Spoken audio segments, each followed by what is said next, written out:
Halo Santai Mania dimanapun berada, ragam suku dan bangsa di berbagai belahan dunia. Jumpa lagi bersama saya King Host Sisi Gelap Dunia. How are you? Apa kabar? Tentunya kabar baik, bahagia, sehat, dan penuh semangat. Lagi santai, santai aja. Lalu nikmatilah sejumlah informasi tentang dunia untuk Anda. Hanya di channel ini, kami mengajak Anda untuk mengelilingi dunia hanya dengan sentuhan jari. Tidak lupa kami selalu ingatkan kita semua bahwa dari apa yang kita nonton hanyalah sebagai pembelajaran agar menambah wawasan dan pengetahuan. Negara yang kita kunjungi kali ini adalah negara Malaysia. Siapkan kopi dan bersantailah.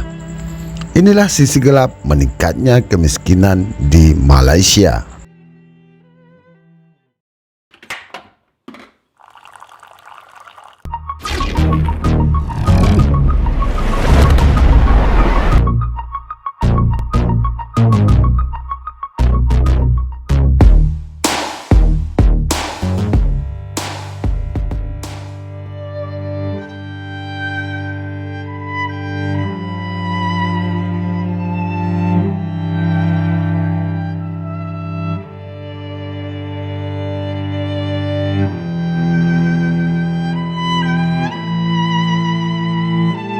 Kemiskinan ini tersebar di beberapa negara bagian. Tingkat kemiskinan Bumi Putera adalah 7,2%, diikuti oleh orang India 4,8% dan orang Cina 1,4%. Kemiskinan absolut diukur melalui garis kemiskinan pendapatan atau PGK. Hal ini mengacu pada tingkat pendapatan rumah tangga bulanan yang diperlukan untuk memenuhi kebutuhan minimum setiap anggota keluarga untuk hidup sehat dan sejahtera. Benarkah demikian? Simak video ini sampai selesai agar kita tidak gagal paham. Pemerintah telah mengalokasikan setengah dari Rm97 miliar pengeluaran pembangunan dalam APBNP tahun 2023. Keenam negara bagian termiskin di negara ini termasuk yang dikendalikan oleh Koalisi Perikatan Nasional atau PN.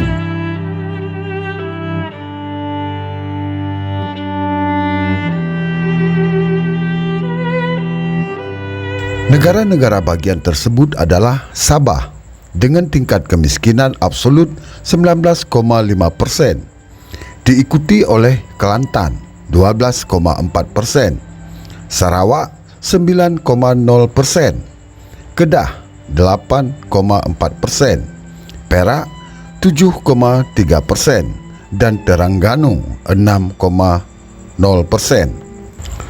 Oleh karena itu, kata Rafizi, soal pemerintah mengabaikan pembangunan di negara-negara yang dikuasai PN tidak muncul. Harapan saya kepada anggota parlemen PN terutama yang mewakili negara bagian ini agar mereka dapat menerima upaya pemerintah dalam membantu keluarga miskin. Jangan hanya ribut di TikTok, tapi upayakan kerjasama dengan pemerintah untuk memerangi kemiskinan, ujarnya.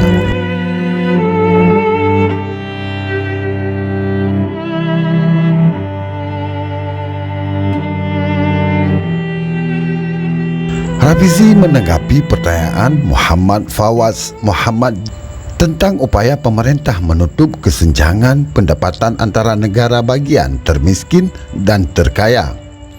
Alokasi difokuskan pada rumah tangga miskin, dimanapun mereka berada, dan kebetulan sebagian besar kelompok B40 ini berada di negara bagian yang dikuasai PN, kata Rafizi.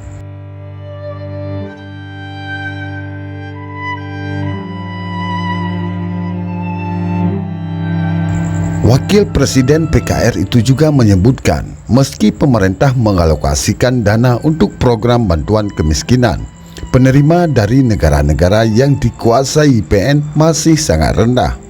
Oleh karena itu, saya imbau pemantang pauh lebih baik bekerja sama dengan upaya pemerintah karena adanya alokasi dan programnya.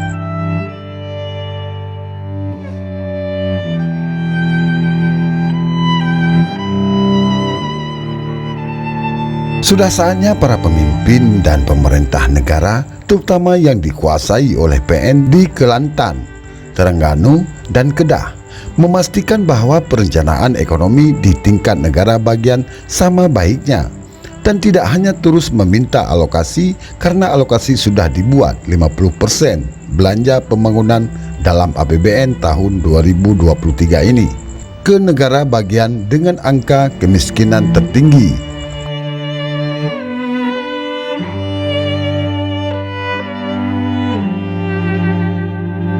Rafizi NP Pandan mengatakan orang miskin garis keras mengacu pada mereka yang memiliki PGK kurang dari RM1.169, sementara mereka yang berada dalam kemiskinan absolut memiliki pendapatan kurang dari RM2.208.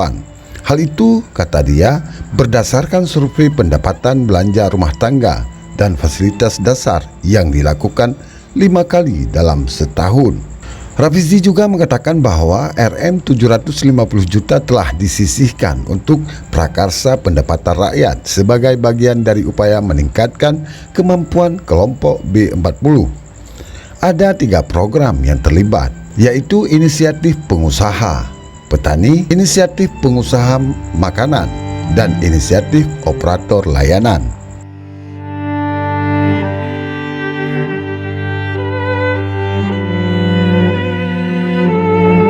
Tingkat kemiskinan absolut Malaysia mencapai 5,6 diukur pada tahun 2019 yang lalu, dengan mayoritas dalam kategori ini berasal dari komunitas Bumi Putera, kata Menteri Ekonomi Rafizi Ramli.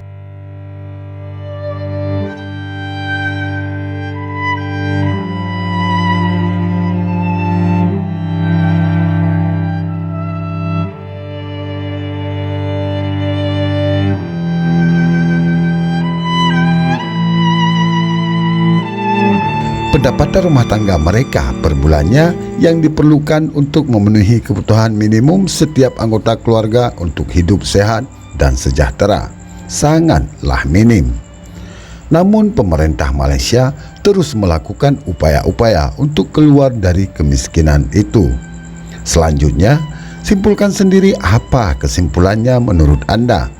Terima kasih telah menonton video ini sampai selesai. Dan sampai jumpa di video-video berikutnya. Jangan lupa like, subscribe channel ini agar kita dapat mengenal dunia hanya dengan sentuhan jari. Silakan request negara mana yang akan kami bahas pada video selanjutnya. Selamat melaksanakan aktivitas dan sehat selalu. Bye-bye.